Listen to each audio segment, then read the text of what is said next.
मिस्र सभ्यता के लोग बालों से बेइंतहा नफरत करते थे।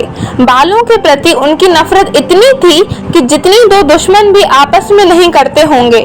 उनके मुताबिक शरीर पर बाल होना स्वास्थ्य के लिए हानिकारक होता है, इसलिए वो लोग शरीर से हर तरह के बाल को साफ कर देते थे। मिस्र के लोगों की फोटोज में सिर पर जो बाल नजर आते हैं वो असली नहीं बल्कि बिग है। ये लोग बिग को टोपी की तरह पहनते थे, वो भी सिर्फ इसलिए ताकि सूर्य की सीधी धूप उनके सिर पर ना पड़े। मिस्र में मेकअप करना आवश्यक था। ये लोग सुरमा का प्रयोग जरूर करते थे। वो मानते थे कि हरा और काला सुरमा उन्हें सूर्य की किरणों, मक्खियों तथा हानिकारक संक्रमणों से बचाए रखता है। इसके अलावा ये सूर्य देव होरस को श्रद्धांजलि और नमन करने का एक तरीका भी था। इन लोगों के लिए दांतों को साफ रखना इतना महत्वपूर्ण था कि वो मम्मियों को टूथपिक के साथ दफनाते थे। माना जाता है कि प्राचीन मिस्र के निवासियों ने ही एक तरह की टूथपेस्ट की शुरुआत की थी। इसे बनाने में वे बैल के खुरों का पाउडर, जले हुए अंडे की छाल तथा राख के मिश्रण का प्रयोग करते थे। ये बहुत ही अचंभित करने वाली बात है कि मिस्र में फराओं अर्थात राजाओं के मरने के बाद उनके नौकरों को भी उनके साथ जिंदा दफना दिया जाता था।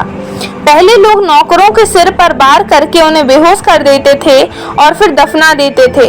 माना जाता है कि सन 400 से 800 के बीच मिस्र के ज्यादातर लोग ईसाई धर्म के अनुयायी थे, लेकिन 10वीं सदी के मध्य में मुसलमानों के हमले के बाद बड़ी संख्या में लोगों का धर्म परिवर्तन हुआ और उन्होंने इस्लाम कबूल कर लिया। बाद में उनकी कॉप्टिक भाषा की जगह भी अरबी भाषा ने ले ली। अलेक्जेंड्रिया में जन्मी हुई क्लियोपैट्रा यूनानी परिवार मकलोडिया से ताल्लुक रखती थी। क्लियोपैट्रा टॉलेमी वंश की पहली सदस्य थी जो कि मिस्र की भाषा बोल सकती थी, लेकिन वो मिस्र वंश की नहीं थी। पूरी दुनिया के विपरीत मिस्र की महिलाएं जमीन खरीद सकती थीं, जज बन सकती थीं और अपनी वसीयत लिख सकती थीं। अगर वह बाहर काम करती थीं तो उन्हें समान वेतन दिया जाता था। वह तलाक भी दे सकती थीं और फिर से शादी भी कर सकती थीं। वह शादी से पहले कॉन्ट्रैक्ट भी कर सकती थीं, जिसमें वह शादी में लाई गई वस्तुओं के बारे में अपने विचार रख सकती थीं। 200 सालों के बाद भी मिस्र वासियों और हिट्टिट्स के बीच की लड़ाई का कोई नतीजा नहीं निकला।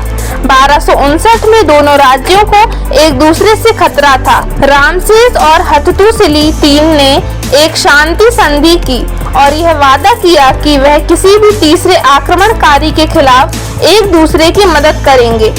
प्राचीन मिस्र में बिल्लियों का एक अलग स्थान था। जब भी उनकी पालतू बिल्ली मर जाती थी तो वे अपनी भौं शेव कर देते थे। वे बिल्लियों की मम्मी बनाते थे और उन्हें चूहों और एक कटोरी दूध के साथ दफनाया जाता था।